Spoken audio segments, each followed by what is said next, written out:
பாருங்கள் வெங்காயம் தக்காளி வதங்கிடுச்சு. கொத்தவரங்காய் பொரியலுக்கு அடுத்து மஞ்சத்தூள் போட போகிறேன், காமிக்கிறேன். பாருங்கள், மஞ்சத்தூள் போட்டாச்சு. அடுத்து உங்களுக்கு மிளகாத்தூள், தண்ணி மிளகாத்தூள் உங்களுக்கு எத்தனை வேணால் போட்டுக்குங்க. அது சின்ன ஸ்பூன்னு 1.5 ஸ்பூன் போட்டிருக்கேன்.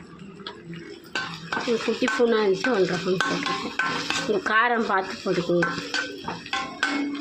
நல்லா கலக்கி விடுங்க. இது வெங்காயம் தக்காளியில் வதங்கிட்டு மஞ்சத்தூள் தனி மிளகாத்தூள் எல்லாம் போட்டு நல்லா மிக்ஸ் பண்ணிக்கிங்க.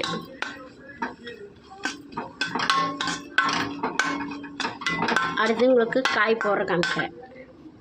பாருங்கள், கொத்தவரங்காய் இப்படி நறுக்கிட்டு இப்படி நறுக்கி வேக வச்சுருக்கேன். தண்ணி ஊற்றி உடச்சி தீயில நான் இப்படி தான் நறுக்கணும் கொத்தவரங்காய் பொரியலுக்கு.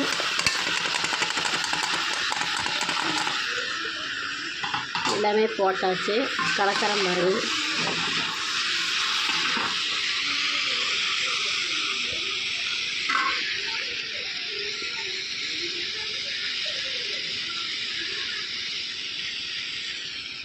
மேகியோட பாருங்கள், கலக்கிட்டு காமிக்கிறேன் உங்களுக்கு. பாருங்கள், கலக்கியாச்சு. உப்பு காரமெல்லாம் பார்த்துக்கோங்க. உப்பு கம்மியாக இருந்தால் தேங்காவில், உப்பு கம்மியாக இருந்தால் நீங்கள் தேங்காவில் பொடி உப்பு போட்டு இப்படி கலக்கிக்கலாம். உங்களுக்கு உப்பு வத்தலைன்னு மட்டும் பாருங்கள். உங்களுக்கு காரம் பார்த்து போட்டுக்கோங்க. உங்களுக்கு காரம் வேணுன்னா 1/2 ஸ்பூன் போட்டால் போதும். இப்படி தான் கொத்தவரங்காய்க்கு நறுக்கணும். பாக்கி காமிக்கிறேன். எங்களுக்கு எல்லாம் கரெக்டாக இருக்குது. நாங்கள் எதுவும் போடலை. நல்லா டேஸ்ட்டும் இருக்குது சாப்பாட்டுக்கு. சாப்பாடு குழம்புக்காய்ச்சி மாதிரி போட்டு ஒரு நேரம் பிணைஞ்சி சாப்பாட்டுக்கு நல்லாயிருக்கும். இது அடுத்து தேங்காய் பூ போட போகிறேன். பாருங்கள், தேங்காய் பூ கொஞ்சமாக போட்டால் போதும், ஒருபாடு போடக்கூடாது.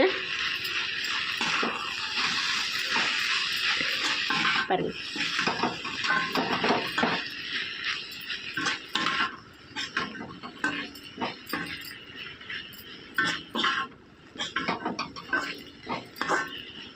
டேஸ்ட்டு செமையாக இருக்குது சாப்பிட்றதுக்கு. உங்களுக்கு ஒரு நேரம் சாப்பாடு வைக்கலாம், பிணைஞ்சி சாப்பிட்டுக்கலாம்.